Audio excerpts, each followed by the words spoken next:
আসসালামু আলাইকুম viewers, welcome to Maliha sweet kitchen. আজকে আমি তৈরি করে দেখাবো খুব সহজেই। আপনারা ঘরে বেশি তৈরি করতে পারেন ময়দা দিয়ে বিস্কিটটা, খেতে তো অনেকই মজা হয়। চলুন শুরু করা যাক। আমি একটি বলে 2 কাপের মতো এখানে ময়দা নিচ্ছি। এখন দিয়ে দিব আধা চামচের মতো লবণ, 1 চিমটির মতো আমি এখানে দিয়েছি বেকিং সোডা। এখন আমি এটা ভালোভাবে মিক্সড করে নিব।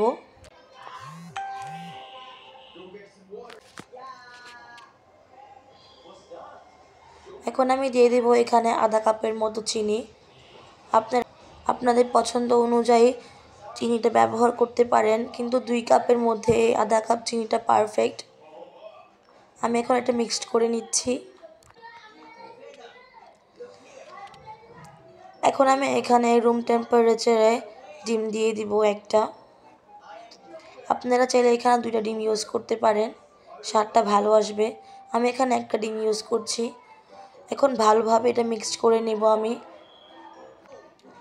ডিমটা যেন ভালোভাবে ময়দার সাথে এটা মিক্সড হয়, ততক্ষণ আমি এটা মিক্সড করে নেব।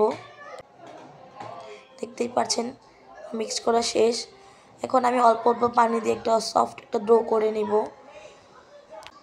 আমি এখানে 3 স্টেপের মতো পানি দিয়েছি। এখন আমি একটা সফট ডো তৈরি করে নেব। দেখতেই পাচ্ছেন আমার ডোটা কমপ্লিট।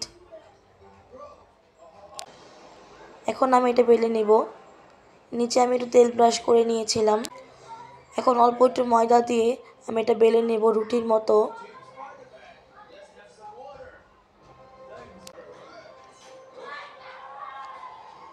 রুটিটা গোল হতে হবে এরকম কোনো কথাই নেই, আপনারা তেলাপিয়া করে বানাতে পারেন।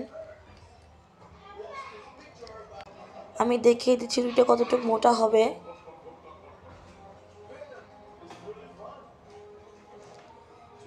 আমি এখানে এটা কাটার জন্য এখানে আমি স্টার, লাভ, রাউন্ড ও ফুল শেপের আমি এখানে কাটার মেশিন নিয়েছি। আপনারা চাইলে চাকু দিয়ে এটা কাটতে পারেন। আমি এটা সৌন্দর্যের জন্য এটা কেটে নিচ্ছি, দেখতে অনেক সুন্দর দেখাবে।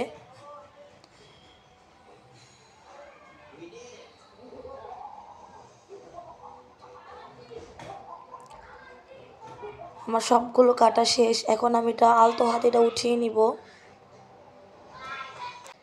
আমরা এখানে চিনি ইউজ করেছিলাম, তার জন্য একটু আঠালো হয়েছে।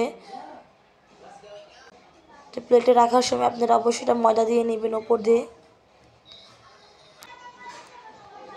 আমার সবগুলো বানানো শেষ, দেখতেই পাচ্ছেন। আমি উপর দিয়ে ময়দা ছিটিয়ে দিয়েছি যাতে একটা সাথে আর একটা না লেগে যায়। এখন আমি ভেজে নেব। পরিমাণ মতো আমি এখানে তেল নিয়েছি। তেলটা আমি ভালোভাবে গরম করে নিয়েছি। এখন একটা একটা করে আমি সবগুলো তেলে দিয়ে দিব।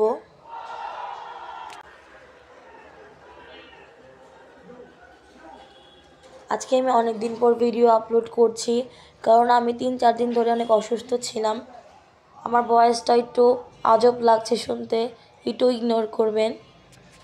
আমি এই অসুস্থ শরীর নিয়েই আমি আপনার সাথে ভিডিও শেয়ার করছি। ভিডিওটি ভালো লাগলে অবশ্যই লাইক, কমেন্ট, শেয়ার করবেন। আমার সবগুলো এখানে দিয়ে দিচ্ছি ভালোভাবে। এখন আমি এই পিঠ 20 থেকে 15 সেকেন্ডের মতো এটা ভেজে নিব।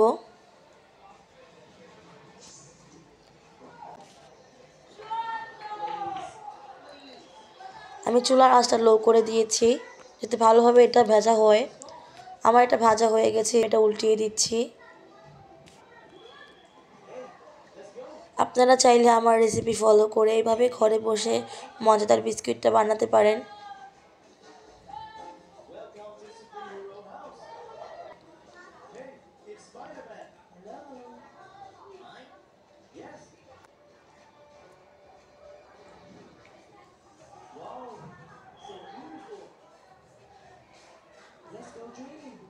একটু সময় নিয়ে আপনারা এটা উল্টাবেন যাতে ভেঙে না যায়।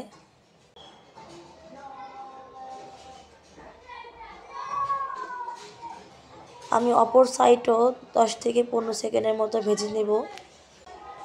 এক সাইড আমার বাদামি রং হয়ে গেছে, এরকম বাদামি রং করে ভেজে নেব। আমার ভাজা হয়ে গেছে, দেখতেই পাচ্ছেন। আমি আবার একটু নাড়িয়ে দিচ্ছি। এখন আমি একটা আপনাকে উঠিয়ে দেখাচ্ছি কীরকম ভাজা হয়েছে। এরকম ব্রাউন কালার উঠলে আমরা উঠিয়ে নেবেন। এখন আমি সবগুলো নামিয়ে নিব।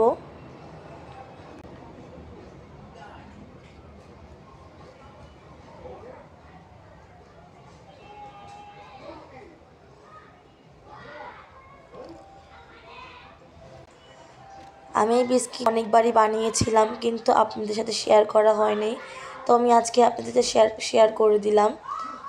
বিস্কিটটা খেতে অনেকই মজা হয়েছে। আপনারা ঘরে বসে 2 কাপ ময়দা দিয়ে এই রেসিপিটা বানাতে পারবেন। আসসালামু আলাইকুম।